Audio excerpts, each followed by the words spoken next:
Hello there. I am so glad that you are here tonight because I absolutely love doing Fate Magazine Radio. And so here we are. And tonight, my guest is delayed and my scheduled guest is delayed. However, I have one of my favorite people to talk to. We have so many things in common. And he's my producer, he's my good friend, and he is coming to the Eureka Springs UFO Conference too. So, Carl Albertson, hey, Hey, Kat. you know what? You are so amazing because it doesn't matter what we've got scheduled. And, it's really funny because when I used to have technical issues of my own, when I was producing myself, people Right. were like, oh, sure, she does, whatever. I really do, don't I? Yes, you do. They don't know what goes on before the show. They don't.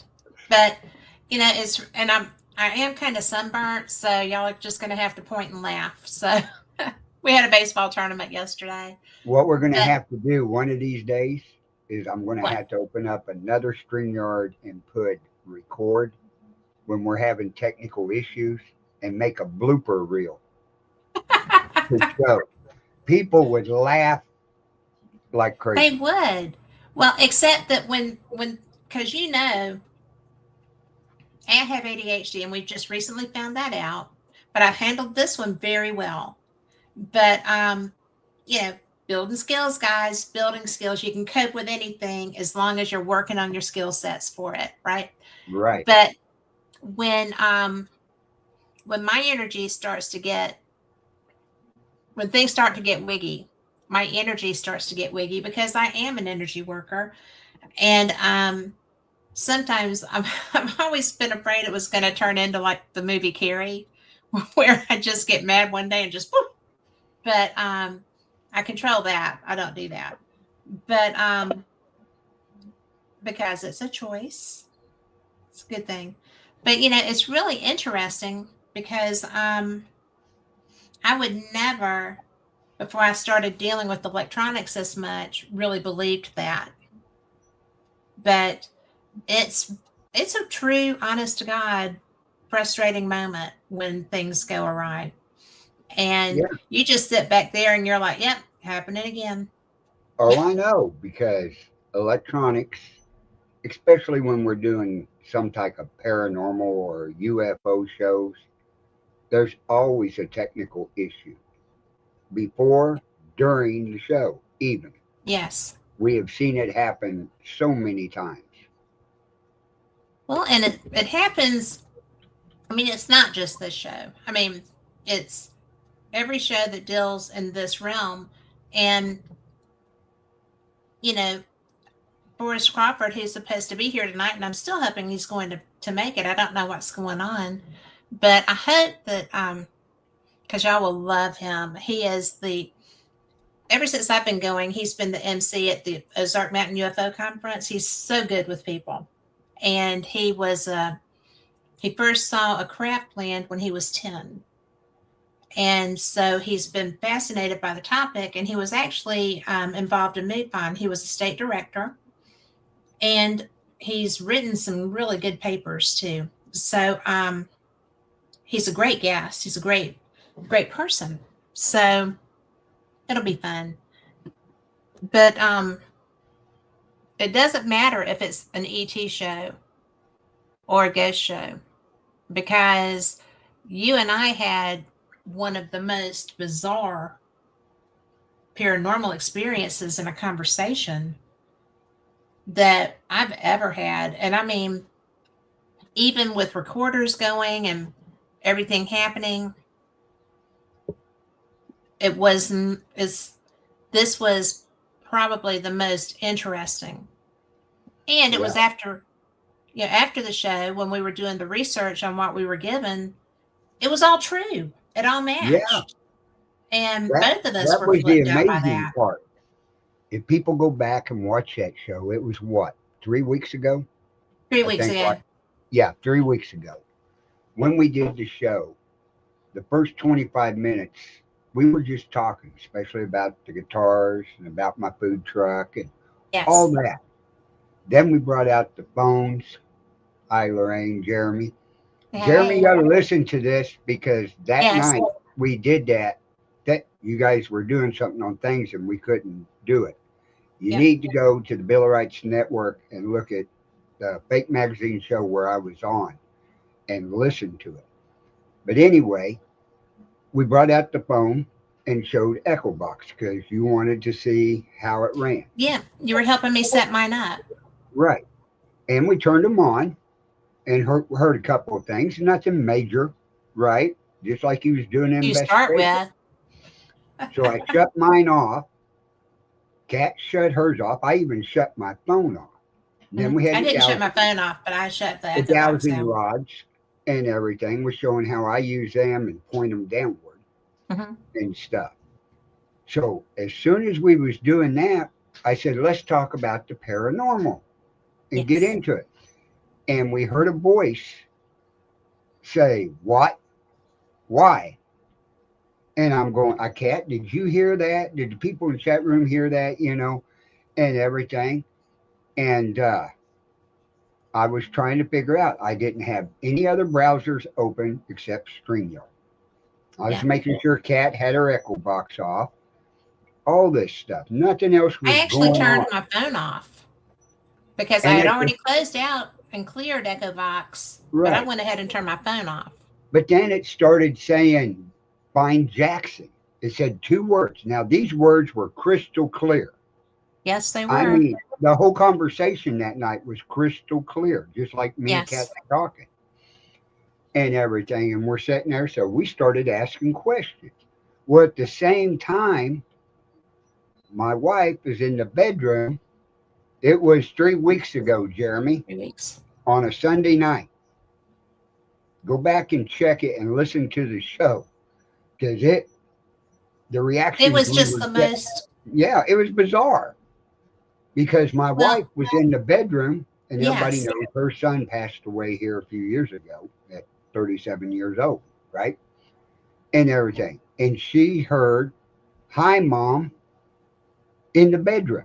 At the same time, this is going on in our Yes. podcast out in the front part. And not only that, we got words. We heard a knock on a door, a Yes. solid wood door. Yes. I do not have a solid wood door in this house. My front door is, and You're right, that's but it. there was Yeah. nobody there. No, David It was, was out. at the same time, there were sirens. I looked outside, went to the door. There was no sirens anywhere around. Mm. But we heard burn, fire. Then we got Jackson. names. Then we Yes. got names. And we got years. And at Yes. one point it said 1847. So we both went Civil War, right? Right. But then it came and said 1947. And it said And Roswell. yes. And that's when I asked, is this a ghost or an alien? Yes. Yeah. I mean, it was going back and forth. But Because it's, we both made that leap. yeah. And it's, Because I'm just like, okay, this is Roswell. But then when they were talking about redcoats, no, it was that the, no, it's with me on it, Jeremy. yeah, I'll tell you what date it was on there real quick. Let me do thank you. something here. He's going into And the past shows. yeah, I'll go into past shows and give you the exact date and which one. It was on the February 22nd. So it was almost a month ago. Yeah. So yeah, it'll say Carl Albertson on Fake Magazine with Cat and Yes. stuff. But But I that was the mean, most, to give you an idea, folks, talk to them a little bit, Cat. I'm going to bring something up and show them. okay. Okay. But no, I'll bring it part of really, that show up and show them okay. exactly what was going on and go through it. Well, You know, Okay, to let's start with, see. though, we were getting the redcoats, right? You know, need need Jackson. What? How did? Yeah, red coat. And remember, I Yeah, looked that up. and they were Southern soldiers, and then there was They were used they by the they had a uh, name, but they were based in Georgia, and it was right. absolutely the most bizarre thing because I'm sitting there thinking redcoats, Georgia. Well, they were a Georgia unit, and I'm like, well, they should have sent them because they would have kicked everybody's butt. So it was in a well, find Jackson. Are you I kidding mean, me? I can't remember all of the verbiage because I was tripping as we were doing this. And Carl's memory is much better than mine with that. But it was just the most bizarre string of circumstances. So we're looking online as we're doing the show, and we find the redcoats. Then we find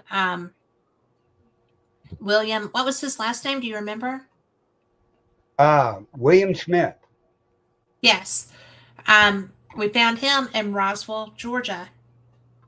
And as we're going through and we're fact checking and information checking, then it was just all the way through.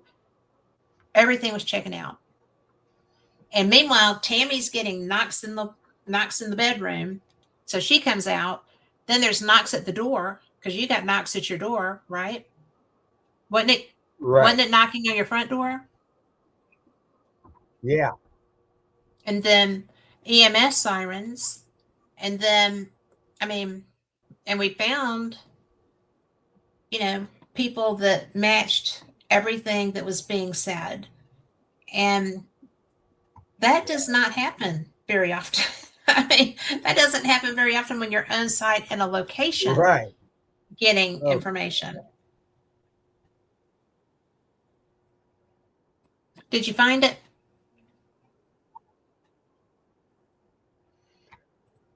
oh, okay.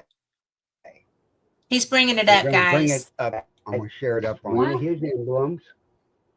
Right. Yeah, Jeremy, I know. I And have glasses somewhere. You're going to have to read to me. I will. And I'll show you. Now, here's one we're talking signed by Katie Stafford. Deal Oh, that was made. Well, let's get into where, okay? This, I mean, and they then did. They said your name. I'll get my phone on because you don't use EchoBox 3. I've never seen you befuddled. Andy's muted. I've never seen you so That's all befuddled. right. Tammy just came in. She was back in the back part of the house and heard a woman's voice. It wasn't you. Oh my goodness, how are y'all doing that? I don't Are you know. special? They think I it's mean, cool because, listen, can you hear? Well, I'm going to tell you.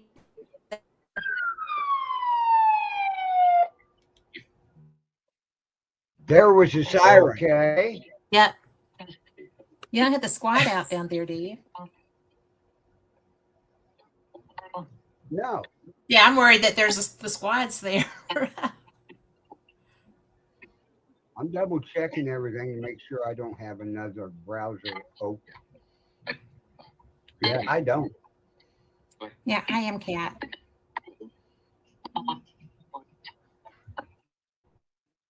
George, See, there it is. Talking Georgia. I'm setting this down on my computer because Okay. I'll put it on the other side so it'll point toward my mic. Jeremy's getting it downloaded to watch it So, off your Yeah. is this the coolest thing ever? It's It was the different, I'll coolest put it thing that ever. way. I I've mean, had really, some strange things happen with Echo. She didn't say it here. There's no voice coming out that says that here. Well, just stop and think. Okay, all they're saying is what and why, and then I heard a siren. Yeah. There's nothing going on outside, so I know it's not out there. I don't have anything going on. Go like that. It makes my mind start thinking. What's doing this? Well, What's doing this? What's doing yeah. this? And I mean, there's no television on. The dogs are asleep. There's The folks nothing who can happening in see here. how stunned we Carl. were. Yes, Said, yes, I'm here. Who's talking to me? It said my name. that was two voices. I don't know, folks. Who's talking to Carl?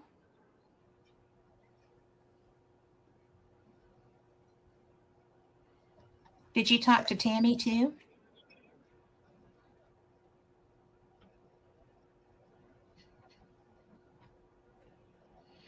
The only thing electrical I have going is a lamp.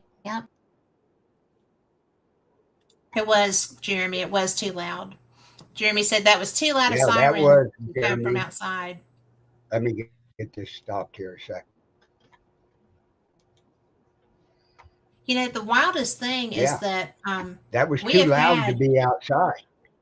yeah, but we have had, I mean, not during a show, but I've had neighbors who had to have an ambulance called, and one of them had a house fire.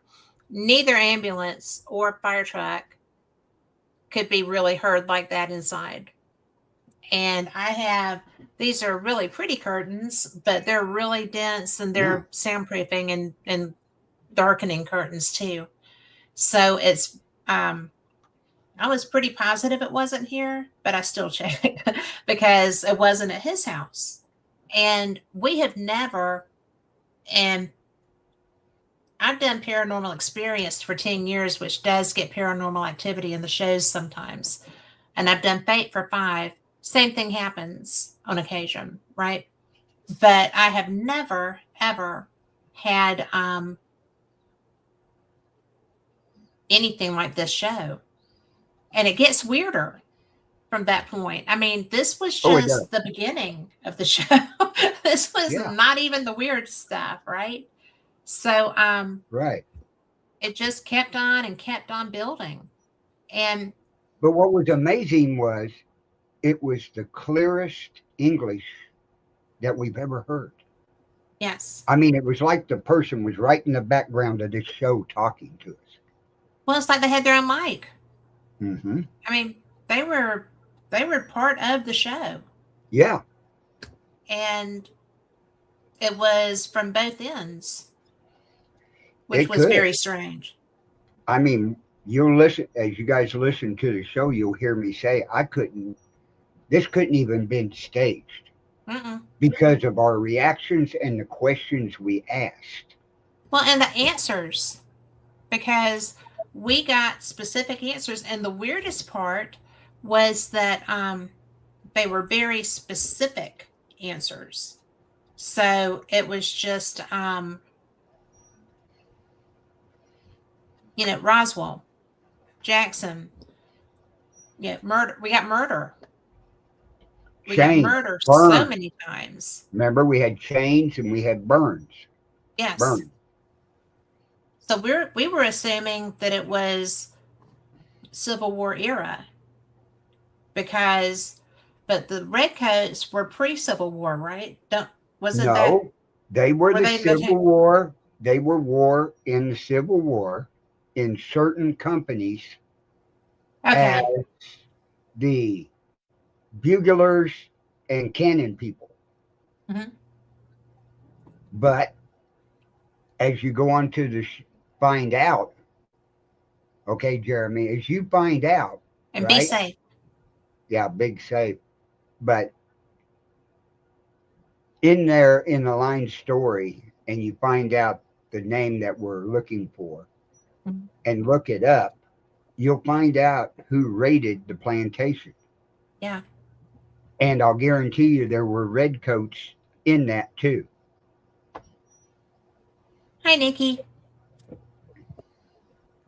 I mean, it was with all, I mean, in that hour and a half show like that we did, with the information we collected, Yes, and within 20 minutes after the show, we had the answers.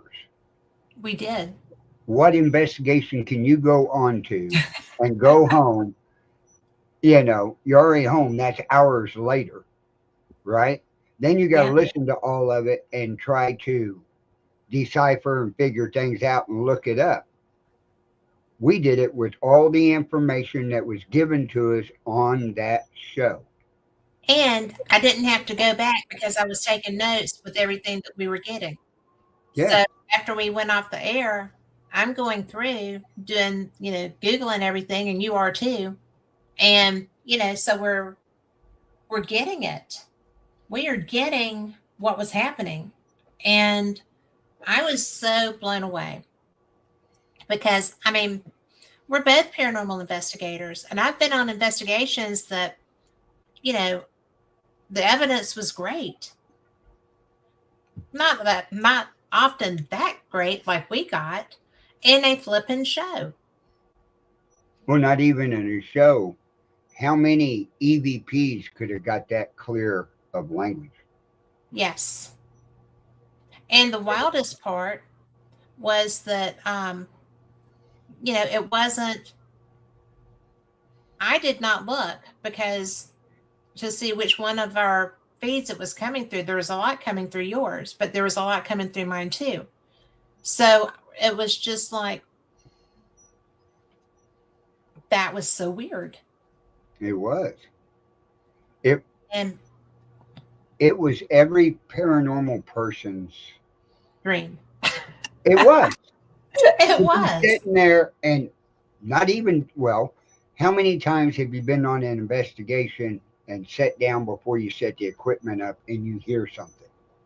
All the time. Okay. All the time. If there's not This was equipment, the everything's exact happening. same thing, only one thing different. We were doing a live podcast and it Yes. caught it. Yes. And it just wasn't a one time deal. No. This person, this spirit person, whatever it was, talked for over an hour. Yep. And when we ended the show and said goodnight to everybody, it went silent. Yes. Nothing else came through after we went off the air, and we were still connected in this way. Right. We just weren't We was broadcasting. in at the end of the show, we were still talking on our StreamYard after the show ends like we always do. We were there for over an hour discussing it and looking stuff up. Yeah, looking the And stuff up, we were doing the it work. never came through again. Mm-mm. Nope. I guess he gave us the information. He was done with us. He was. But what's really amazing, folks, is I'm in Northwest Missouri. Cat's in Alabama. Yeah.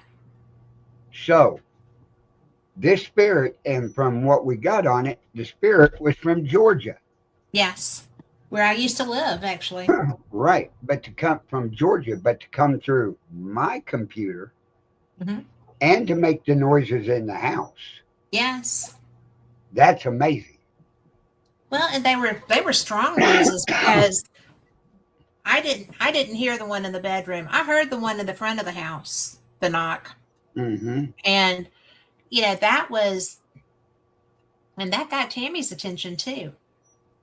Because she stayed in the front of the house. Yeah. I mean, I would have too. it was, we'll put it this way. We're doing the same type of show and nothing's coming through. Yeah. That'll probably be the one and only time it ever happens. Yeah. But as they always said, it was caught on camera. Yes. It was caught on audio Yeah. and camera. Well, But I mean, it was caught on camera yeah, because we were live. So I think our reactions were probably at least as entertaining.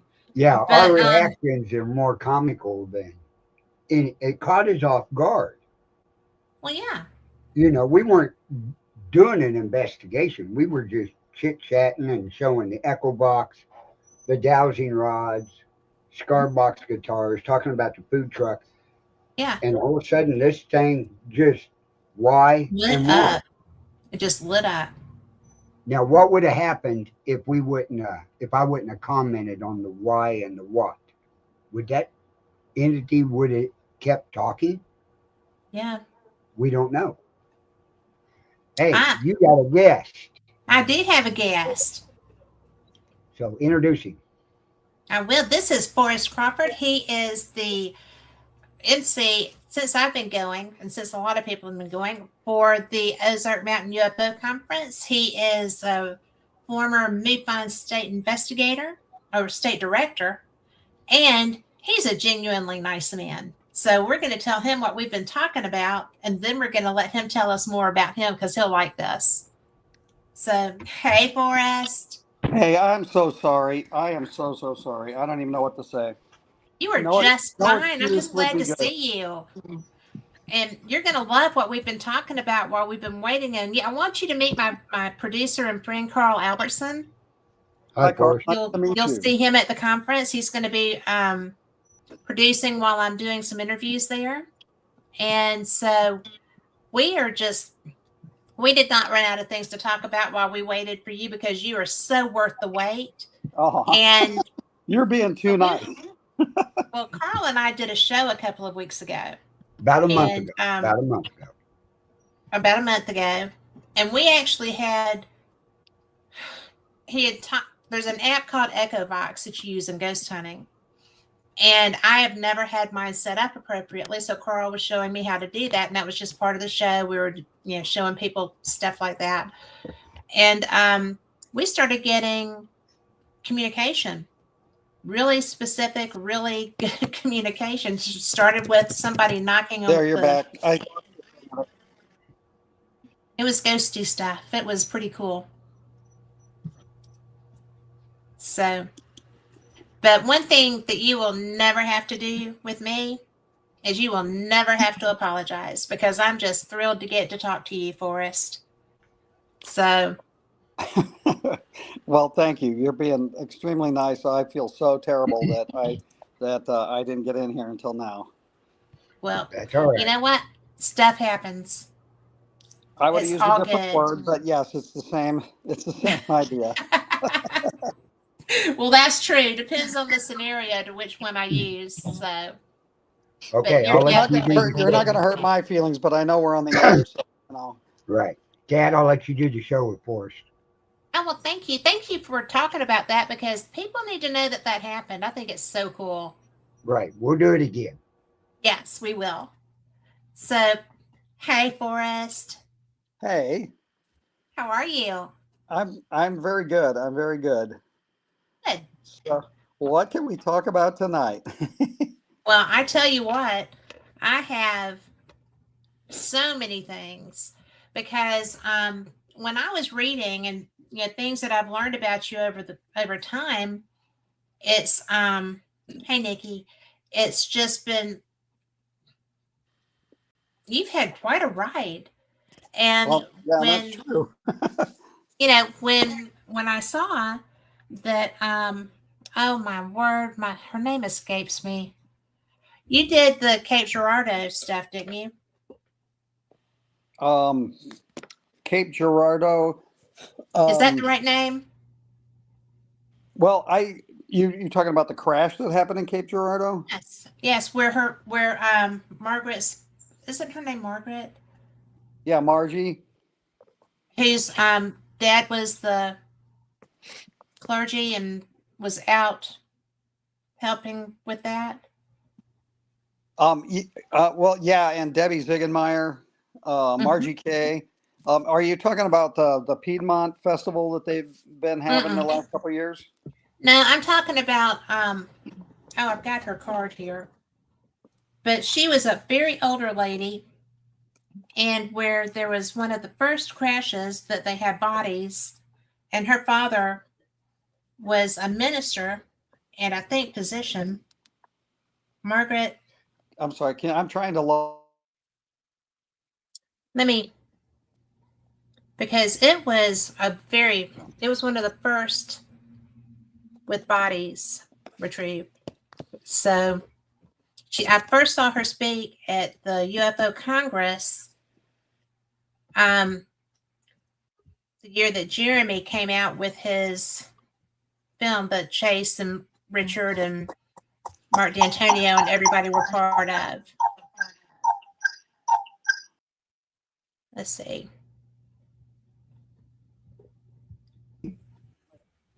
Abriel, thank you. Yes, you look great. I was switching to my laptop instead of my phone, so it would be better. Okay. So anyway, on the Cape Girardeau crash, I didn't have anything to do with investigating that crash originally. It happened a really long time ago. Well, it did happen a really long time ago, but I knew that you had interest in it. Oh, yeah. Well, sure. Live in the area, have a UFO crash that nobody wanted to talk about for years. Yes. That's pretty fascinating stuff. Well, I was so surprised because I cannot believe that I blanked on the woman's name. She's somebody I admire a lot, and it's just slipped. But at any rate, that was the first time when I was in Phoenix. That's the first time I'd ever heard of that crash. And yeah,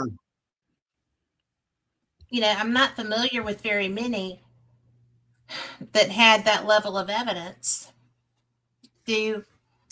Right. I investigated a case that had to do with a different crash. It wasn't in Missouri. It was where the actual crash happened, I don't know, but the government moved the craft and the bodies and to a facility up by Minot Air Force Base in North Dakota. And the guy who was in the military, his name's Oscar. He was involved in with the security team that was called to be the security force when they opened this crashed craft. That was a case that I investigated. It was also from Missouri, but the crash was not here. So I'm not sure if you might be referring to that my probably involvement is in it. that. Yeah. That probably is it. I just got them confused in my mind. But yeah, that case it's the most extraordinary experience I've ever had as a UFO investigator, was working that particular case. It's got so much going on to unpack, and it's even more relevant now than when I first investigated it back in the 90s, just because it validates almost everything everybody's talking about these days and coming forward and disclosing. So it was a very, very interesting case. Well, it's a very interesting time that we're living in right now. I'm part of the Scientific Coalition on UAP Studies, and when I start seeing some of the research that's being done, some of the knowledge base that's coming together to try to get the information kind of unpacked and understood, and how can this happen? How does this happen? It's very much the science based. It's not really experiential, but it's still fascinating to me. It's I just love this stuff. I mean, I'm not gonna lie. I love every aspect of ufology, whether it's strictly science based. I love talking to experiencers. I love going into the history of cases. When I had a young man who kept trying to friend me on Facebook, and I don't usually add people I don't know, and certainly not back then, but he kept messaging me, and he kept sending me pictures, and it was of him always with Stanton and Kathy, and Stanton Friedman and Kathy Martin, and I didn't know him. Well, then I got a phone call that Jacques Vallée wanted me to interview him relevant to their new book Trinity that was coming out. So I read Trinity, and I saw that young man's last name in the book. And I'm like, oh, I'd never heard of Trinity, which was pre-Roswell. And there were actually, Jacques wrote that book with Paola, and so I was just kind of like, this is so unknown to me, but there's so many cases that seem to have that same history with. Are you familiar with Len Stringfield's work? Yes. I was fortunate enough to meet him years ago and be able to spend a little bit of time with him. And he's one of those guys that, like, everybody's like, oh, there's Roswell, the Roswell crash. There's Kecksburg, maybe, there's just those few classics that everybody wants to talk about. And then Len goes, oh yeah, well, I've got really good evidence for like 35 more crashes that nobody's ever heard of, and you're like, what? He was such a fascinating guy. And it just goes to show you there's way more going on than meets the eye or that most people know about, or even folks in the UFO field, for years didn't know about a lot of these things. Yeah. So it's one of those little Pandora's box kind of thing. You take a peek in there, and then all of a sudden there's just this tremendous, wealth of things going on, just coming out all at once, all over the place. And there's so, like you said, there's so much, and people just don't even, because they do a very good job of disinformation and just plain hiding things too. But it's a little harder to get away with that at this point in history. I think it is. It is. It's the people who are coming forward and speaking with authority and confidence before Congress, on TV, the politicians, the military folks. It's unprecedented. It's nothing like this has ever happened before. And it's sort of like there's no going back now. The way I put it is, even what's happened so far, and we're not there yet with, full disclosure or whatever, you can't put this cat back in the bag. We've got to see it through. There's no other way. So that's very exciting to us UFO people. Yes. I love this. I did not anticipate this when I first, I guess, I knew about the Roosevelt group, right? The Nimitz of the Atlantic, right? That was a really big deal, but nobody really talked about it because there was still there was still operational control, more so than there was with Nimitz, because that involves so much. But with the Roosevelt group, another carrier group that was operating in the Atlantic out of Jacksonville, they were going up, and they had similar experiences to the Nimitz, and with craft approaching fighters and everything being very dramatic. And I heard one of the flyers from the Nimitz group talk about how, as they go through the DC corridor when they're doing operations there, that they know that there are craft there, and it makes them very concerned because it's a safety issue, Right. And that's now become much more public for our air fighters, because they are being put in some level of jeopardy. But now we can talk about that. Right. They were talking publicly about that, and fairly publicly. It was in a conference, but it's just so bizarre that for all these years, it's been pay no attention to the man behind the curtain. And Right. now that curtain's pretty much yanked back. Yep. They keep trying to slide it back, but it still gets ripped back. And it's out of the bag. Yeah. It's like I said, we're not gonna be able to put this cat back in the bag. So God knows what's gonna happen. But it's gonna happen one way or another. It's like hold on, buckle up. It's gonna change many things on this planet, and I think it's gonna happen pretty soon. I think that full on disclosure, like everybody knows, nobody can deny that aliens exist and that they're here, is going to happen by about 2020 or 2033, maybe. That's my guess. There's a fair number of people that think it's going to happen much sooner, like this year, next year. I'm not convinced of that. It's a slow process. A lot of things have to happen for it to happen, and it takes about 10 years. And so we're a good 6 or 7 years into this process. So it's going to happen pretty soon, I think. And I agree with you. But what do you think it's going to take for it to be definitive proof? Well, that's a good question, because and are you going to be at the conference, by the way? I am. Yes. Okay. You might. I'm not gonna give you a spoiler alert, but my opening remarks are going to address this issue, and it's going to be maybe a little different than what most people are saying about what disclosure is going to be, what that's going to look like.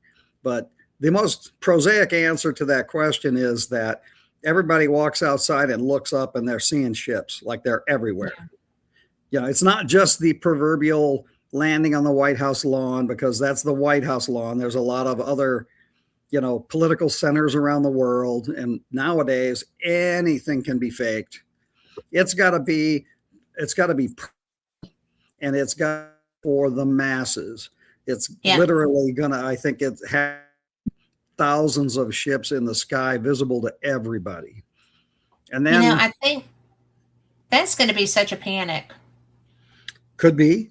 I mean, because there's so many people who are not going to be able to deal with that, because for whatever motivation they may have, that's going to be, for them, instead of being a beginning, that will be an ending in their mind and their belief system. It's going to be, you're right. People will have to decide how to fit it into their lives. And some people are going to absolutely freak out, and others like us will be jumping up and down going, yay, finally. Yes. I think we can make the assumption that the leaders of the world are going to try and walk into that situation. They're not just going to go, oh crap, today's the day they're all going to show up.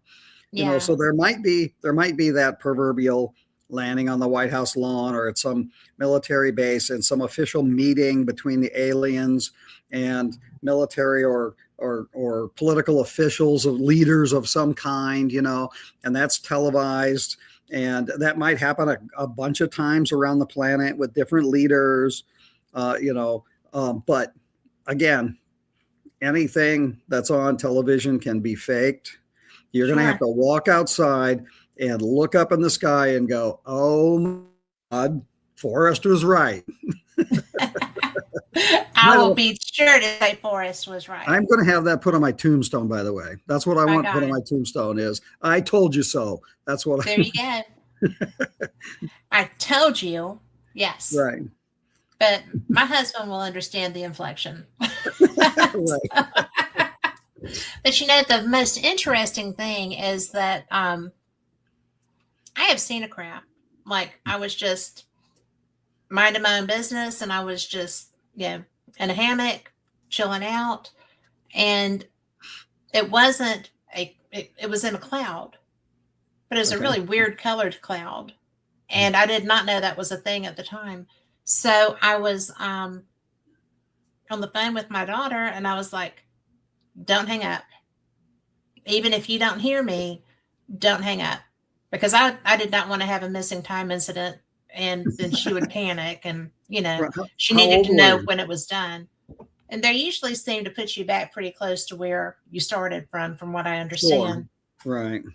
But it was very unusual and very unexpected. And I was just kind of like, okay. How old were you? I was about this old. but minus 20 years or so, minus Okay. 10 to 20 years. But, and it was just, I had dogs outside with me. I mean, it was just a summer afternoon when I was just laying in my hammock watching the world go by. Yeah, because I live near an airport, so I see planes go in and stuff. I love planes. But anyway, it was my color Kool-Aid. And I also lived near an air refueling wing. So I know what those look like. That wasn't that. And, it was just a very unusual experience that I didn't quite know what to do with, except just kind of clock it and go on, And I've had a couple of incidents where I've tried to file a report with MUFON and their system doesn't work. And so I called Steve and said, this just happened. And he was like, well, you need to file a report. I said, I am. I'm giving it to you because your system doesn't work. So here you go.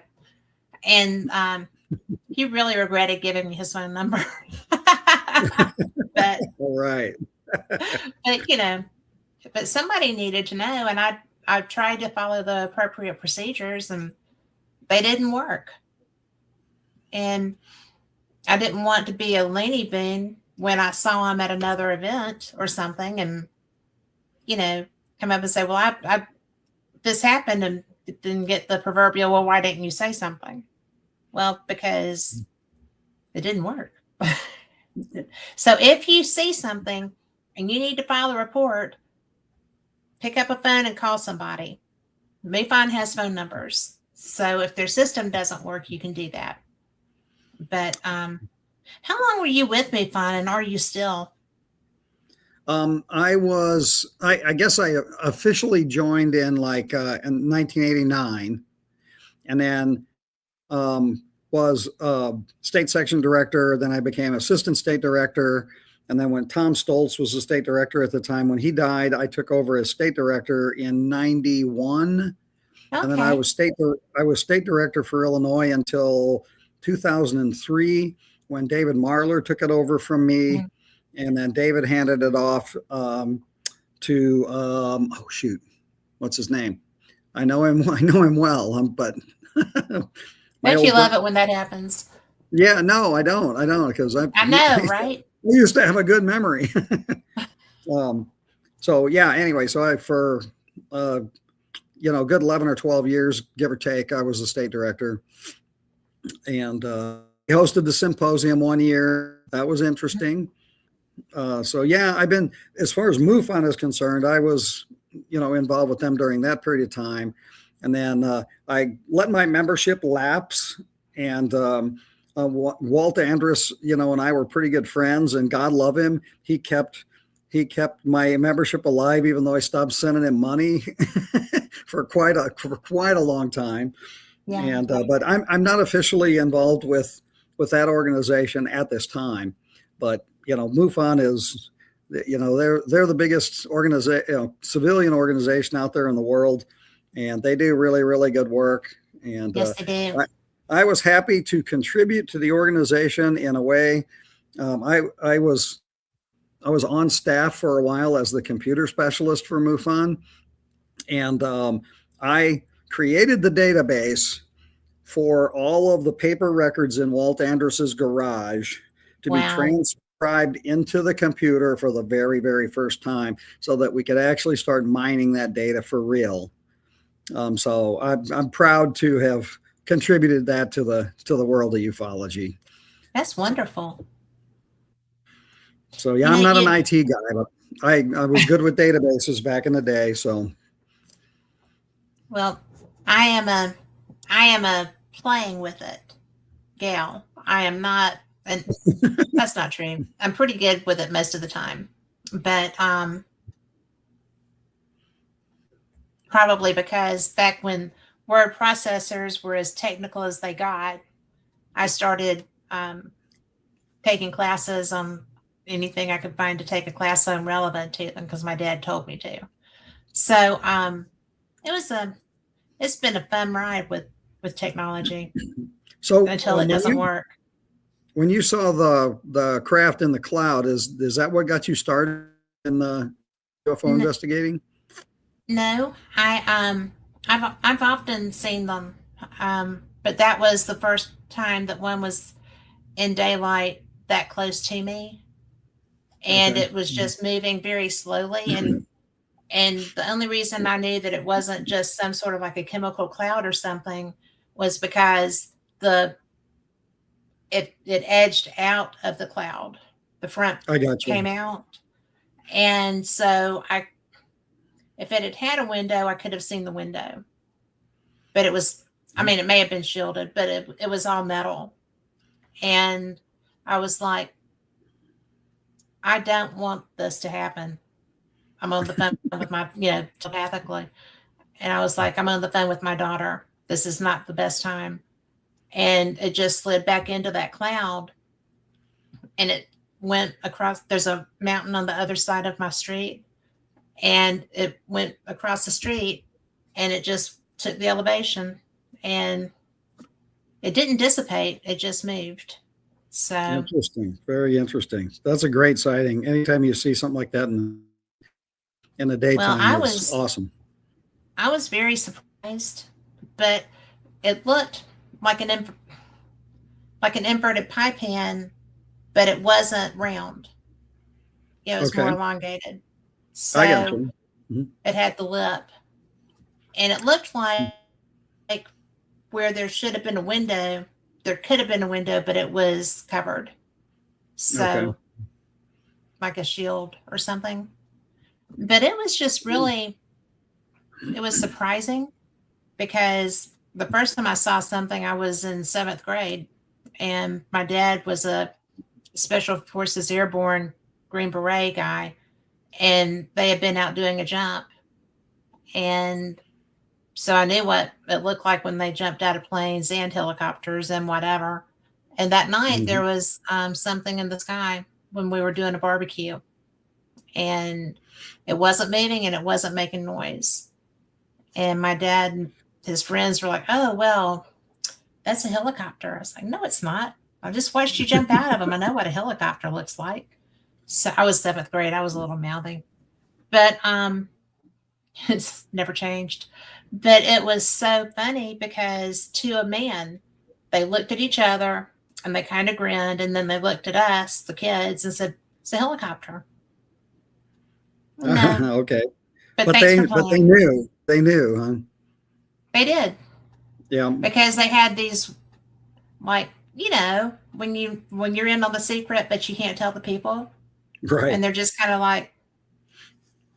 But there were lights outside. My sister and I shared a room. There were lights outside our window that night. So that was So, have you ever dug into or thought about why seeing these things? about why what?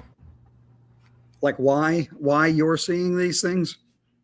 Um, Sorry, that might be I a think personal question. it's not, Okay. but I think it's because I'm not somebody that's going to freak out about it, because there has to be something smarter than us, right? We are Well, not always the sharpest tool in the I shed. hope so. I I hope know, so. right? But I don't feel like it's something that I mean, I grew up with a kid that was a Star Trek freak, right? And then I married one, and I kind of am one too. But I don't see any reason to just assume that we're the only game in town.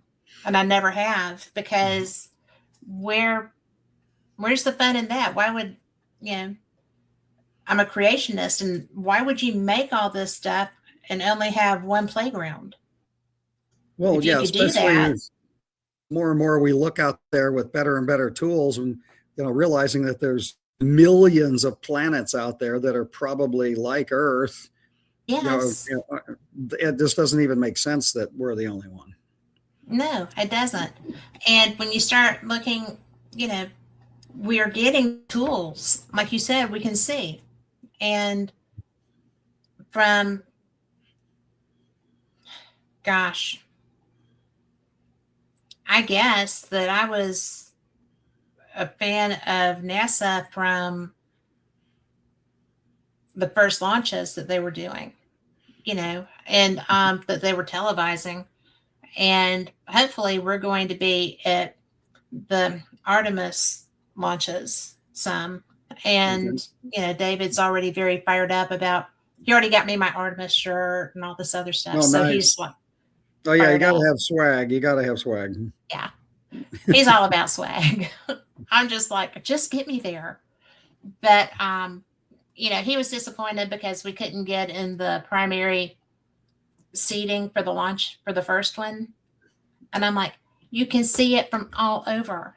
I don't care if we're sitting like, I just want to see it. And, because my stepdad was the craft that burned.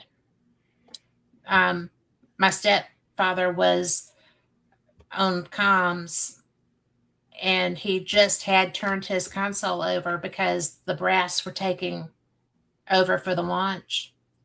And so he did not have the earphones on during that. But there was enough of it that and that's always stayed with me. Is that the Apollo mission that burned and killed Gus Grissom? All of them, yeah. There were 3. Yeah. But that doesn't leave you. And no. And he was not a very good person after that, but he was still trying to cope with a lot of that trauma. And different people deal with trauma in different ways, and his weren't very healthy. But it is what it is. So, but yeah, I would have tripped out over that too. I mean, really. Oh, sure. Well, I was. I'm at that age now where, and I have young kids. I have 15-year-old twins. Even though, yes, I'm too old for that. Yeah. I was too old for that when I had mine, and it's still right. No, that's a lot of work. Wife 2.0 wanted to have babies with somebody she was in love with, and I just wanted to go to. So I have twin 15-year-olds, boy and a girl, and I've never been to Bora Bora. So you won that, right? So well, there's still time. Oh, yeah. Oh, no, I made her promise. No matter how old I am, she'll roll my wrinkled ass down the boardwalk at Bora Bora, sooner or later. We were actually going to go this year. It's our 20th anniversary, but we're not going to get to. Yeah. So anyway, the point I was trying to make is that my 15-year-olds now are sort of fascinated with what I've experienced in my life. Okay. It's like, right. Dad, did you see the first, Apollo or the first space launch? Yes, I did. I watched it on TV because I was obsessed with that stuff when I was a kid. Yes. I watched every space launch. I watched them land on the moon. I watched them take off from the moon and come back. I saw every bit of it, Yeah. And stuff like, oh yeah, I remember the day I came into the living room and my mom and my grandma were crying because President Kennedy had been shot. I mean, it's like you start thinking about all these things that they're learning about in history class. There's like, oh yeah, I was there. Yeah, I saw him put the last piece in the arch that day. I mean, it's like, oh crap. Many stories. But look at the things crap, because it's like, how on earth did I get here? But oh my God, because I was a kid when Kennedy was shot, but I remember sitting on the floor in our living room watching the funeral. Yeah, and me too. I remember the funeral. Yes. Yeah, I do remember that. And, it was, I think I remember the shooting, but I didn't see but a second of it because my grandma, I do remember the TV got broke all of a sudden, but but then I saw the funeral. But when I was 7, around in that period, the boy next door to my other grandmother was a Star Trek freak, right? Oh, so he had the Apollo capsule out in the yard. We went to the moon and back every day. And, oh yeah. So you made things out of cardboard boxes, right? He actually had a capsule. Oh, cool. The jet capsule. Okay. So we had a real capsule. I remember as a kid, we would get a washing machine box and we would make little handles and knobs and I always built time machines.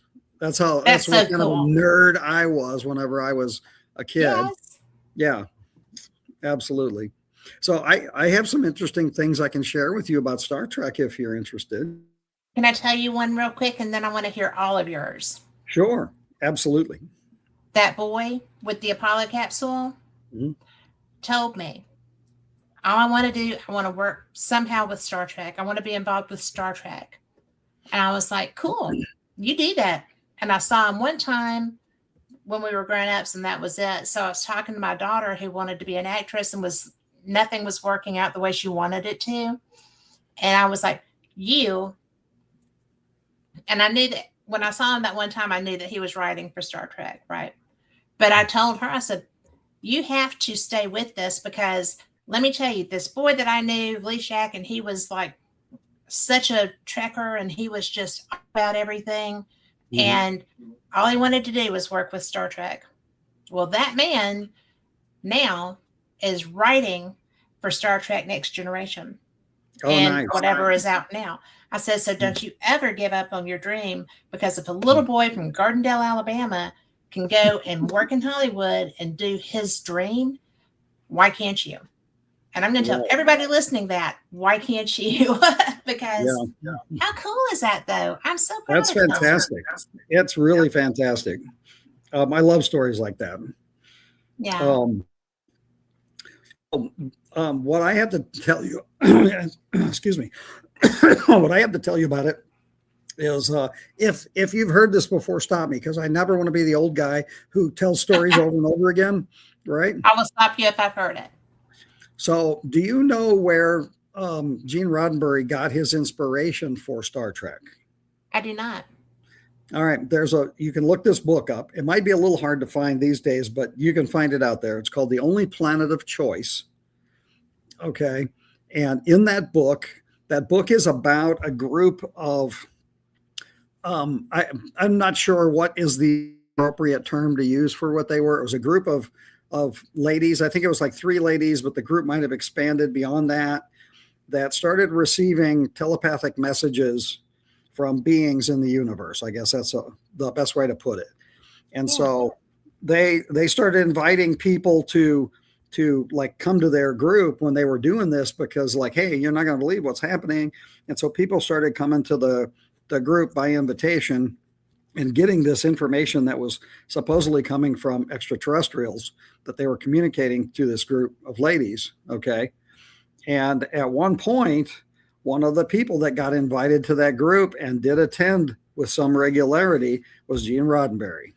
And after that, he started writing all of the stuff about Star Trek, because his inspiration came from what he was hearing from these ladies channeling extraterrestrial consciousness. Wow. Isn't that fascinating? That is fascinating. So maybe there's more to Star Trek. I had no idea.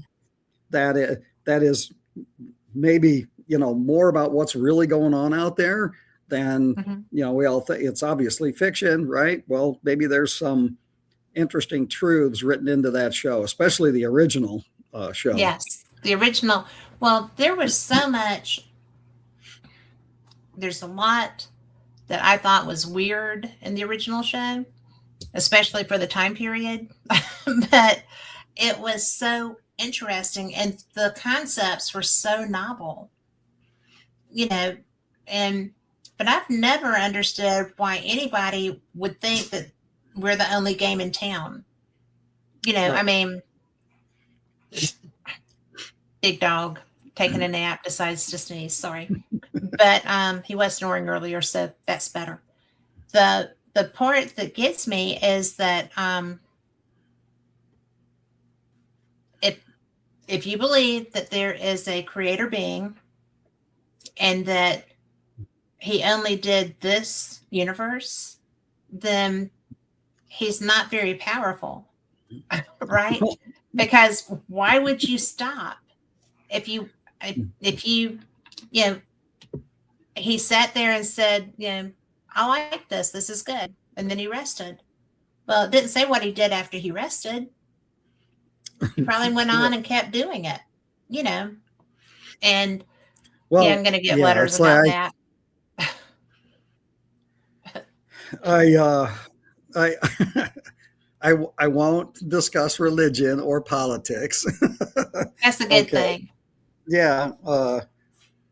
But yeah, I think I will say this, that I think the truth, if you will, the real truth about what has happened on this planet, who we are, where we came from, what the creator being is or isn't, and how all these things have interacted with us down here. I think that when I don't think we've got the story right. Okay, we got part of it right. We have Yeah. interpreted it as best we can, but I think that someday the bald faced truth, and I wasn't trying to make a joke, will come out, and we will know all of those origin stories and all of that kind of stuff. And I think we're going to be very surprised how different it is, to what we think has happened. Is that putting it gently? I actually agree with that because I don't have a problem with the creation story. I don't have a problem with that. But the fact that I got to listen to Eric Von Daniken like 4 or 5 times in one summer, and it was always a different lecture. And I was so enamored because he was a nice man. And it was interesting to listen to him. And he had pictures and he shared everything. He was just, he was a true explorer back when that wasn't really happening that much. Well, his inspiration to people cannot be overstressed. No. The very, very first book I read on this subject was Chariots of the Gods. Yeah. And I've heard that from so many people. And what it did is, it's like if you read it, it's like, okay, there's a lot of stuff in there that may not be aliens, but there's a lot of stuff in there that, well, it probably is aliens. And it was so good at making people think about, what's really going on here. That doesn't make sense. He forced people to think about what's going on. And in his legacy, that's really what the show Ancient Aliens does. Yeah. Because those guys, I know some of those guys, and they are really good researchers. They really are, even though sometimes they say the craziest stuff.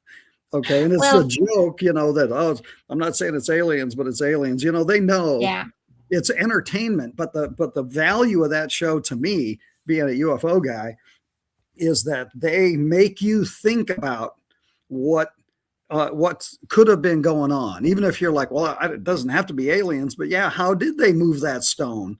So, it makes people think. Well, the coolest part of that is that, people, I'm sorry, my battery is trying to die on me and I don't even know why it's not plugged up. I was trying to make things work earlier, but we're not. So, but the most interesting thing to me when I listened to him, and it got to where, because I was pressed, I could be in front to record and other things too, were people would get so mad at him about his book. How can you, and he was like, well, the original book had a question mark at the end of my title. I wasn't saying these are gods. There's a question mark. So, I was just kind of like, okay. But, that's why, because he and Giorgio Tsoukalos are from the same village. And that had a lot to do with his involvement with Ancient Aliens. And, but when he physically went to all these places as a young man. He was in the base of the Great Pyramid. He was in the pyramid in South America that had the little rocket guy carved on it. Chichen Itza, is it? Yeah. He saw all those things as a young man. Well, yeah, that was and I, I've always been somebody who I would say, get off the couch and get your ass out there and look for this stuff. Because I'll tell people, like, I've seen lots of UFOs, and they're like, oh, how's that possible? And I go, well, I don't sit in front of my TV and hope. I go, oh, there's a bunch of sightings in Pacific, Missouri. Well, again, I drive out there and I stay up all night looking at the sky. And guess what? You're going to see stuff. Yes. Okay. Well, I do that. I mean, I'm a deck sitter, Oh, yeah. so my hammock broke, so I'm sitting on a chase lounge now. It's not nearly the same, but it's so interesting because I was just sitting out last night, and there's stuff that's just flitting around, and I was out because there's supposed to be meteor showers this week, so I was out trying to see what I could see, but it's fascinating. Right. Those guys get on a plane and they go out to these sites and they look, whether you want to go along with their conclusions or not. They are putting in the time, and they're not just looking at pictures and thinking about stuff. They're going out there and they're talking to people, and they're experiencing these ancient sites. Yes. And that's the thing is, I just think that, and I'm not saying this to criticize archaeology or archaeologists, but it's not an exact science. They take best guesses. They use science as best they can. Yeah. Okay. But I think if they're like weathermen, I think if they get it half right, they're lucky. Yes. Because the more you dig, you find out, like, oh, this doesn't make sense. It doesn't fit. And so now how do you explain it? And so I'm hopeful that archaeology will continue to evolve its theories to go along with what we're learning, Yeah. So, I don't expect them to go, yeah, it's aliens, but sooner or later, some of this stuff is in fact aliens. And that's the thing, though, is like, do we want to know, does humanity want to know that alien races might have been interacting with ancient civilizations on this planet thousands of years ago and helping their technology and their knowledge, or using them as slaves, or whatever the purpose was? Do we want to get our minds around that being a truth? And a lot of people are, no, that's too weird. A lot of other people are, oh, that makes perfect sense. Right. Okay. So some of us are, like I say, we're not going to be surprised when the truth comes out. It's going to be so cool. I mean, not all of us are nice. I mean, right. There's asshats everywhere. So, that's going to be the same with anybody else that you run into.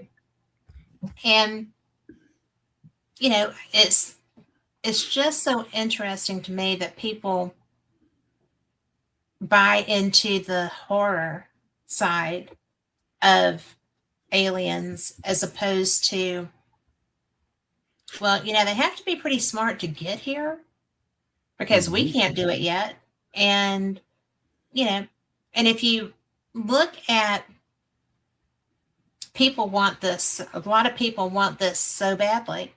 Look at the response to the comet, right?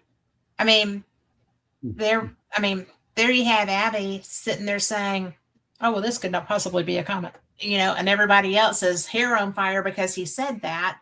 And then, he got that was something. But, and then I'm sitting there talking to my friend who is a rocket scientist, and he's like, I'm going to have to see conclusive proof.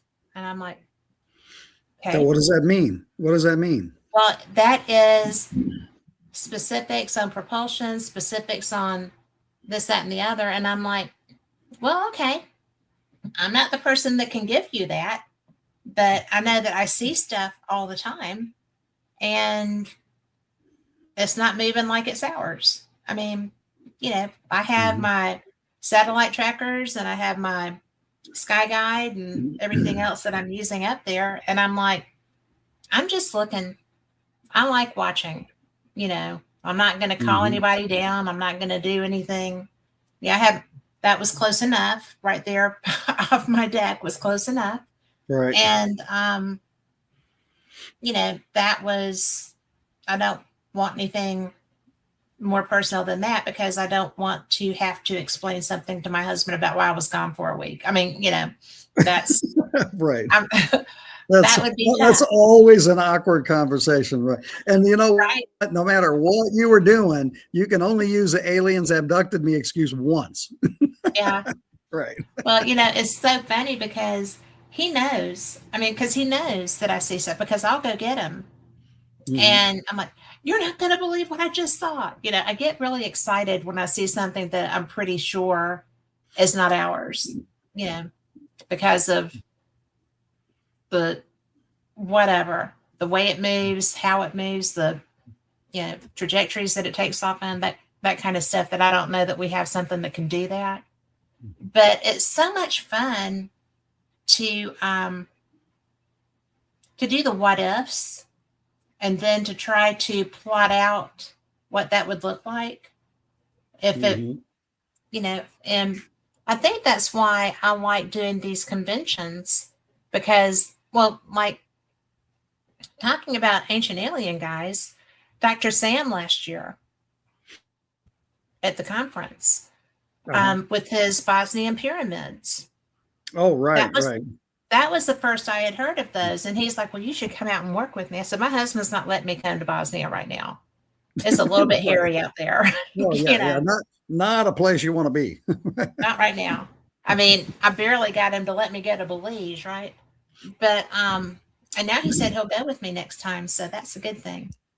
But he doesn't like to travel very much. But, it's just, there's so many things out there to be found.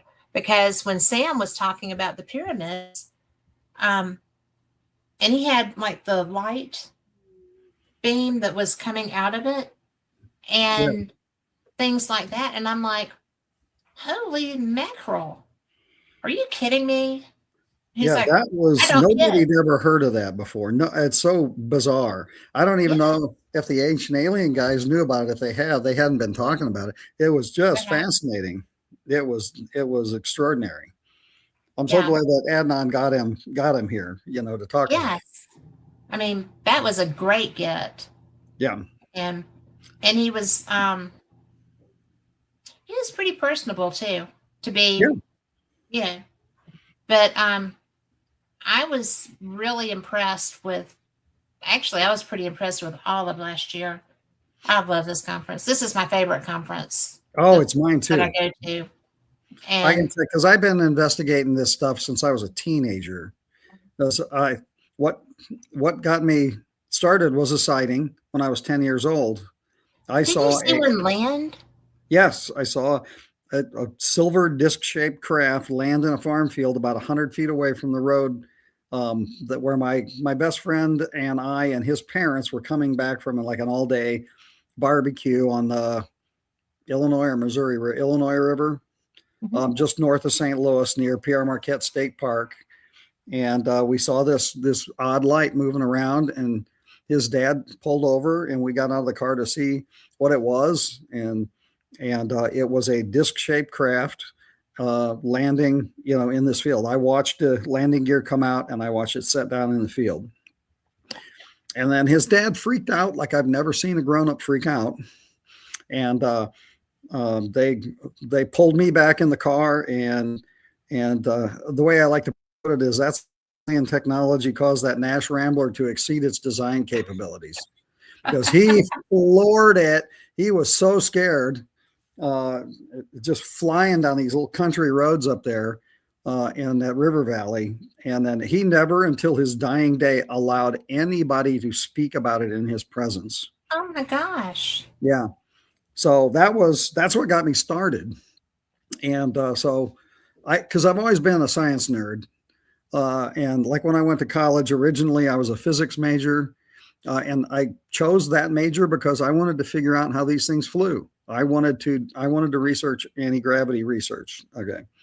And so that's how I walked into the phenomenon. But by the time I was a teenager, I was buying books and researching this, and I gave my first lecture at a UFO study group here in St. Louis when I was 18 Wow. on detection methods and propulsion theory. So, Oh, interesting. yeah. So I've been fascinated with the gravity research my whole life. And I think there's been some really interesting things happening with it over the years.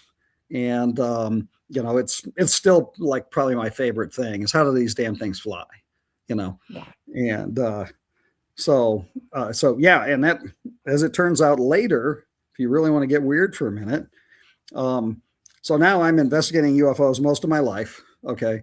I'm also a certified hypnotherapist. I took that training to be able to help witnesses recover memories.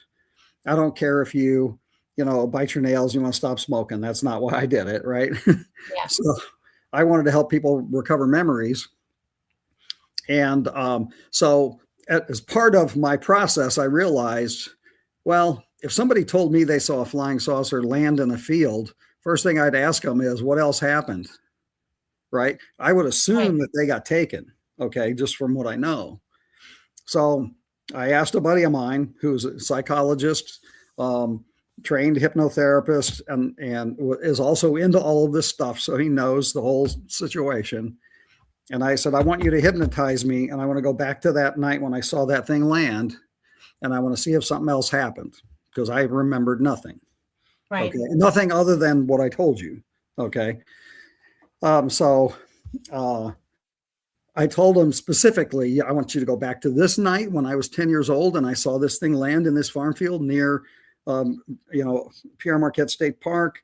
Hardin, Illinois is another town that was right across the river. I gave him all these details. And I said, go right to that. That's what I want to know. Okay. So he didn't have to worry about leading the witness because I told him exactly what I wanted. And then he hypnotized me and he said, go back to that time when you were a kid and remember what you need to remember. Right. I was like, right. Well, I came out of hypnosis. I wanted to slap him, right? Because he did it right. Okay. But it's not what I wanted him to do.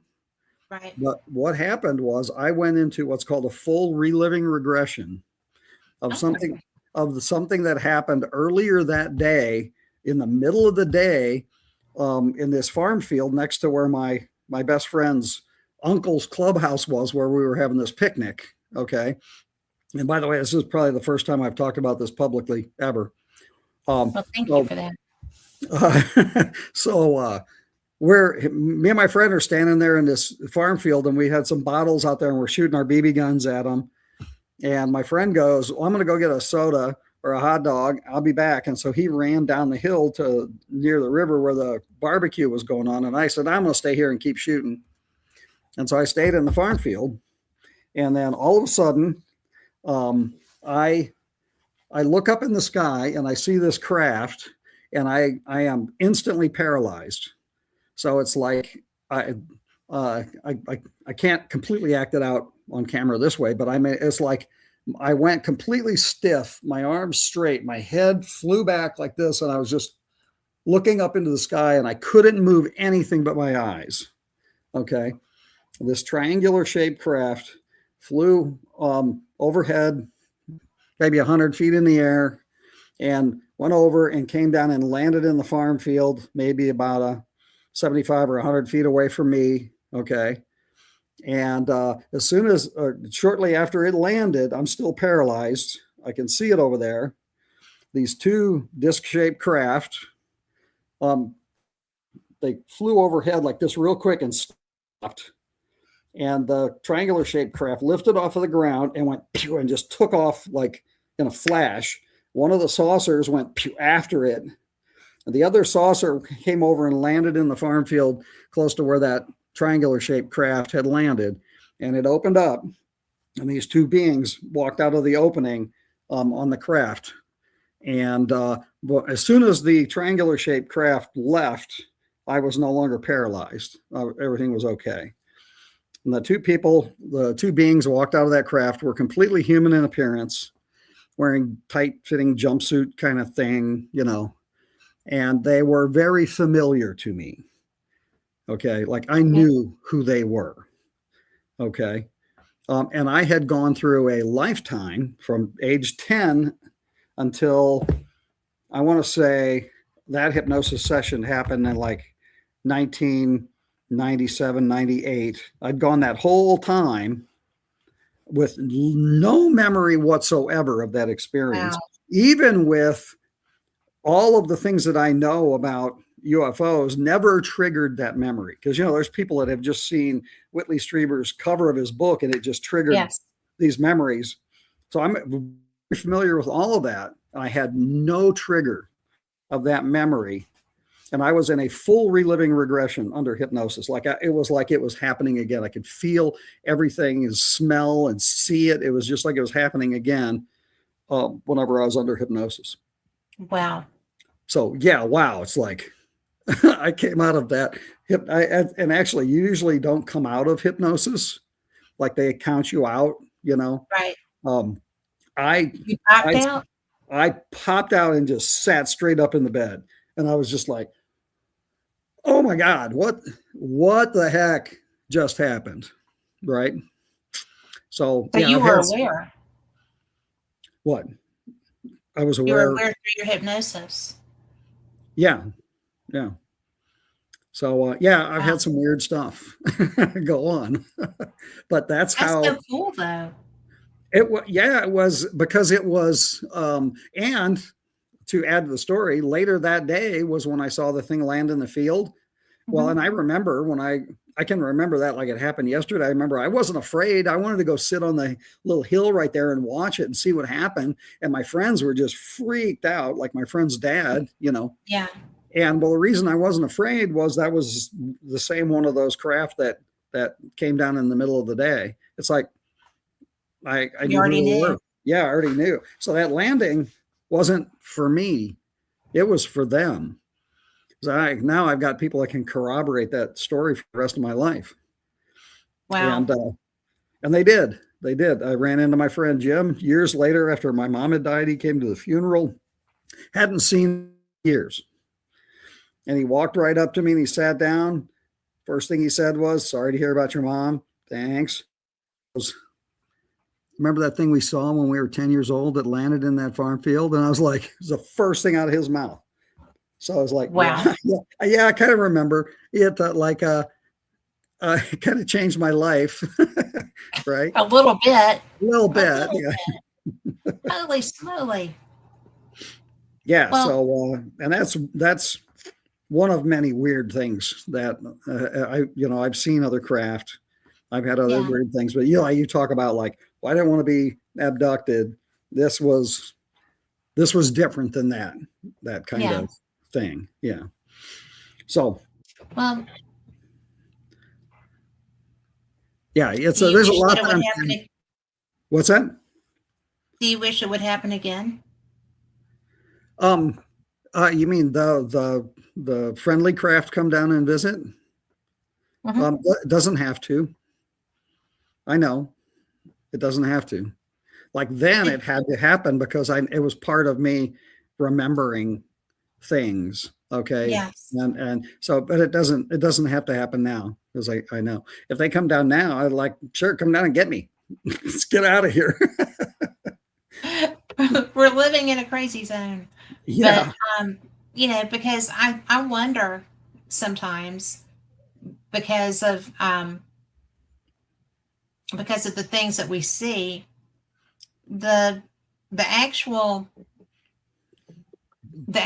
stewardship of our planet isn't going well. And it hasn't, since the beginning of the Industrial Revolution. But I wonder sometimes if that's why maybe there's so much activity at times. It seems to fluctuate. For you. Yeah. Well, yeah. Mhm. And so it just makes me wonder if there's not something relevant to me, it seems more like physical science kind of things, not necessarily behavioral things, but I don't know. I don't know what their priority would be. Well, I think that it's way more complicated than we can imagine, really. I mean, just from my own research, there's way more than one type of alien or entity Yes. or group down here, like way more. I mean, Yeah. the number I couldn't even forward a guess. Just my research, I would say is like 18 or 20. That's just for the small number of people that I've worked with over the years. You Right. get people like, Bud Hopkins and David Jacobs and some of these guys that have worked with 10,000 people, you know, you hear numbers like, well over 100 different civilizations down here. Mhm. Some of them are tourists. Some of them are, want our resources. Some of them want to make babies with us. Some of them want to control us. Some of us love us and want us to do well. I think it's all of the above. And that's what I makes this agree. thing so hard to get your mind around. Well, it is. And, it's, but we have that many different types of personalities here. Yep. Yeah. And different people want all of those different things. Mhm. We're not lockstep as humans. We don't even necessarily all have the same values. So We don't. I'm an eternal optimist. I can tell you that. And that doesn't mean I always. through. What's that? It kind of shines through in your personality. Thank this you. is our first time to have a conversation like this, but I've been around you and I observe people because I like that. And you're very positive and you've got a really good energy. So, Thank you. well, Yeah, I it's truly believe. I truly believe, and I don't use the word belief that often because I'm a scientist at heart. Okay, I want proof also. So when you say belief, that means, you're taking some truth without any proof. Okay, whatever. Okay, I'm not gonna argue that point. It's just I feel, I'm convinced, my intuition tells me, how's that? that works. that everything's going to be okay. I think it's going to end up better. And part of what's happening now, I think, is that the only way that we're going to change how we behave with all these socio-political issues that are coming up now in the world, they have to be pushed to the surface and shoved into our faces in the most horrible way, so that we as a society, as a humanity, will look at these things and go, no, that's really horrible and we don't want to do that anymore. Yeah. And I think we're going to come out the other end of all of this crap in a much better place than we ever have been on this planet before. I would agree with that. And right now, there's a bunch of people out there going, "Oh, now I know he's crazy." Like, No, because no. Nothing is easy, because we're humans and we all have our own opinions and we all know what those are. So, it's just one of the things that we are not mellow beings. We are not mellow beings. And it's just that you just have to have faith, confidence, whatever, that this isn't the best that we are. There's evolution of all kinds. There's physical evolution, there's spiritual evolution, there's psychological evolution, there's maturity evolution. And we're kind of in the middle of growing pains of all of that. So, we didn't die from adolescence. I think we'll be okay here. So, adolescence probably should have taken some of us out, and it actually, sure did. But it's, it's not easy being human, because you want to be right and you want to have everything your way, and we're very egotistical beings, and and that's how we're made. Very few people, there's maybe two people I wouldn't say lived by their ego, and they would tell you that they did. So, you know, it's fun to watch that because it is funny because they're people I know personally, and I think that they are, you know, little Gandhis walking around, and they're like, oh, nope. So at least they can be honest. So I think that I think you're right. I think we may have to go through some severe growing pains. Yes, I'm no argument there for sure. Horrible growing pains. Overall, I think that there is a plan in motion here, and that the light, the good, whatever you want to say, is going to prevail, and we are going to end up much better people than we were 20 years ago, 100 years ago, 10 minutes ago, for that matter. You know? Well, I don't know. Yeah, like a year ago. Yeah. Well, you know, it's just a matter of it is a matter of patience and understanding and compassion, and you know, with a little bit of not taking any crap added in there too. And you know, it's hard. Growing pains are hard. Mm-hmm. You know, look at adolescence. Look at getting, you know, the bone growth things, and you know, not to mention the emotional and that side of it. Growing is hard. Well, and the kind of growing that we're going through is particularly hard because it requires a fair amount of self-examination and self-truth. Yes. Where you can't just look at the world and go, God, I hope it gets better. You have to look at yourself and go, oh, I've got to change the way I think and I feel first and foremost. And if enough people do that, then the world changes. But you can't blame, you know, we've spent so much time up until now just blaming everything on everybody else, everything else, every rule, government, you know, everything. And we got to stop that. We got to stop that. We've got to focus on ourselves. You do have to take personal responsibility for your own behavior. And, you know, I sat back and a friend of mine is Geishla. He's a Buddhist monk. He teaches up in your neck of the woods now. But he's pretty amazing. And he looked at me one day and he was like, what is your philosophy? I was like, well, how do you mean that? Yeah, narrow that down for me. Yeah, there's a lot of them. There's a lot there. And he said, what's your mantra? Oh, I was like, be the change you want to see. And he was like, I was like, that's a good mantra. Yeah. You know, it's a good mantra.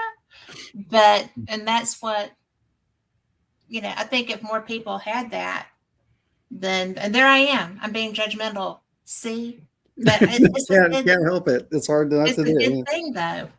I mean, I like that. And because I used to be so reactionary, but sometimes I still am. I mean, you know, but I tried really hard to just embody what I think is the best me and try to not unleash the wrath of Cat, you know, in places.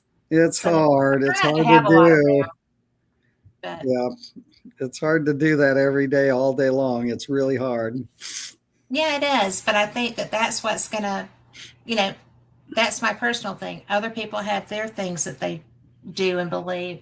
But if you live by what matters to you, then I think you can affect change in different scenarios. Yeah. Or you can certainly affect your reaction to things. Right.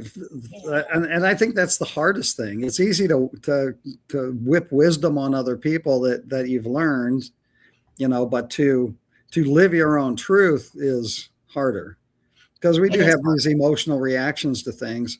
And if we, you know, we're willing to pause and go, oh, I wish I wouldn't have reacted that way or felt that way, and just kind of self-examine a little bit.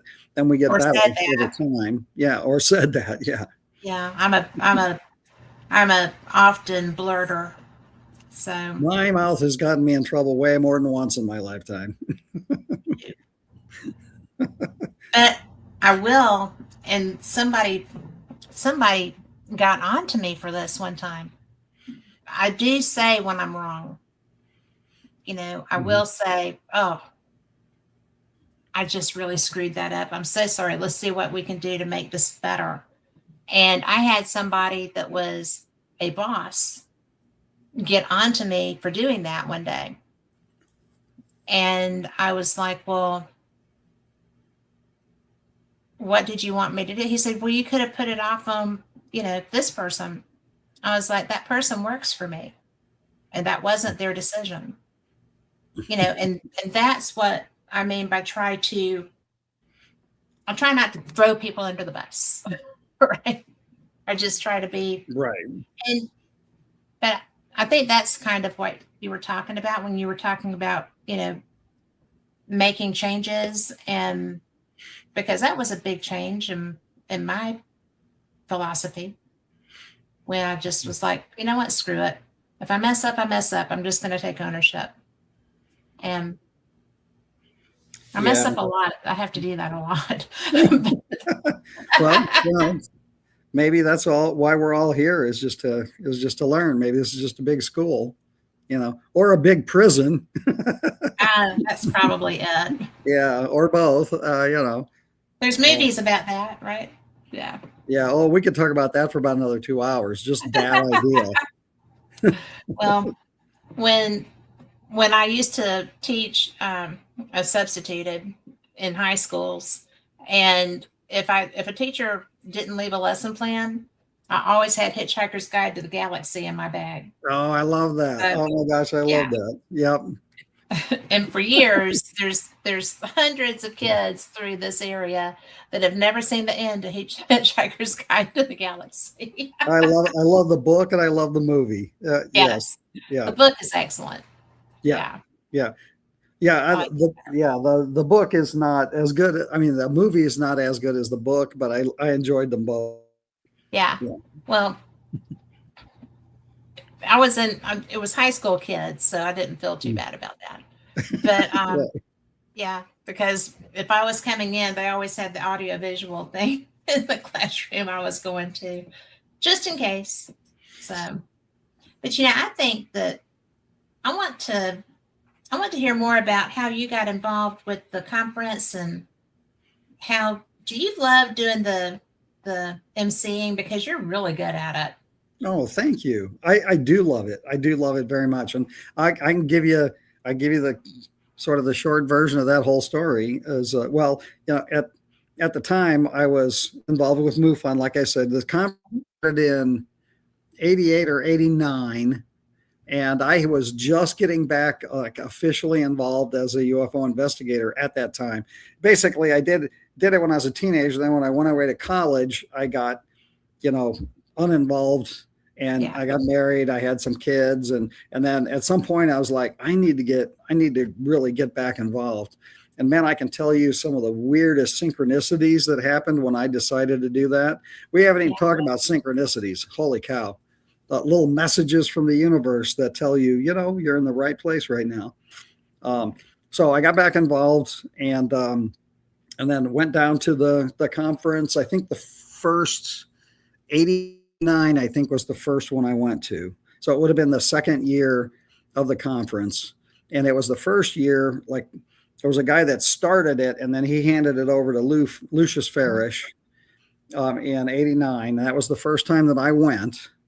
And the very next year, Lou asked me to speak, and I spoke at 19 of the 38 conferences. Wow.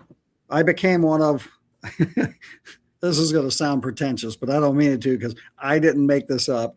I became one of the Fab Five, as we were called. So it was, Lou kept asking the same five of us back every year, another 3 or 4 people. And so that's why I ended up speaking at so many of the conferences, just because Lou, he'd call me up like in January and he'd go, "What are you going to talk about this year?"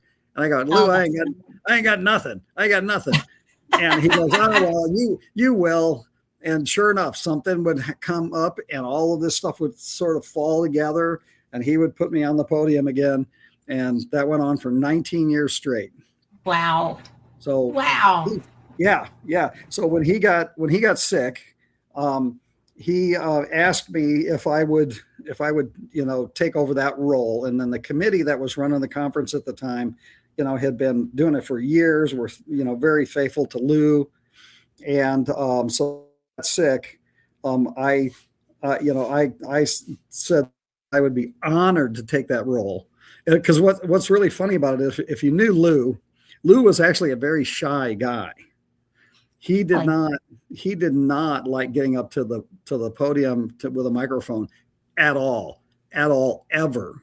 And there were years where I would say, "Lou, I don't have a speech," and he's like, "I don't care. I'll pay you to come down here. I'll give you a room just if you do the panel discussion for me," because he hated running shot over the panel discussion because he didn't like being mean to anybody, but certainly not the researchers, right? And so it just became a joke. I said, "I don't mind being mean to my if they're misbehaving." He's like, "Perfect. Here's the mic." It was fun. So I had a lot of experience, public speaking. And so it was real easy for me to just, step into that role. And then when they had been doing it for so long, we're like, we're kind of tired. We've been doing this for 20 years, can we give it to somebody else? And Dolores Cannon's family is who we asked to step in because they do conferences all the time. So it was real easy for them. They knew how to do it. Yes. And so they took over the reign of the conference and then ultimately asked me to stay on as the MC, and I've been doing it ever since. So I love it. I'm glad you do. Yeah. I'm glad you do. Thank you. So As I not think you only do a is it great job. a great honor to do it for Lou, for the conference itself, but I totally love it. So Well, it shows, because you can tell when somebody's having fun and they're, doing something they like to do and they're interested in what they're going to be, showing you, they're bringing people up. And you do that really well. thank you so much. And this is our first time to actually even have a real conversation. Right. So I'm so glad that you're here. And, I think that, can I put you on the spot a little bit? Yeah, go ahead. You have seen so many people come through this conference. Mm-hmm. This is my favorite conference to go to. And I've been to a lot of big ones and stuff, but this one's my favorite because of the proximity to the talent, as it were. The first year I came, my friend Chase was there speaking, and she used to be the host of Fate Magazine Radio. Okay. And we met at a ghost hunt in Birmingham at Sloss Furnace when she was doing a live broadcast from there. So that was a lot of fun. I didn't know that's the show she was doing, but we became friends and I got to see her, present there. And so, that's the first place I got to meet Stanton Friedman, who was a phone and guest friend of mine. Mm-hmm. And we got to actually meet there. Who has been probably your most cool moment person that you've gotten to bring to the public? You mean to introduce as an MC? Mm-hmm. Or just who have you? Yeah, pretty much. Who's been your aha moment at Ozark? Oh wow, that's hard because I've met them all. To even think back of like, oh my gosh, I couldn't. If you held a gun to my head, I could not go through and tell you everybody that's spoken. I just don't have that kind of memory. But But they're all so special too. Yeah, there's a few that stick out. Okay, but I've met so many wonderful people. Yeah. that. Well, I mean, we're not going to be dissing anybody. I just was curious as to Right, who was right. kind of your, oh, hey, you know. Well, one of my favorite people for forever has been Linda Moulton Howe. I Okay. like her too. Her and I became very good friends over the years, and we would always sneak off and have the coolest conversations. Because, in case you don't know this, and maybe if in your audience don't know this, the real research happens after the speaker comes off the podium, and you go back to somebody's room, and you talk about the stuff that you don't want to talk about in public. Maybe you share tidbits, and a lot of research gets knitted together after the conference over a beer, with people sharing these little tidbits that pull a lot of things together. And so I've always loved that aspect of the conference. And Linda and I have spent a lot of hours like that. Yeah.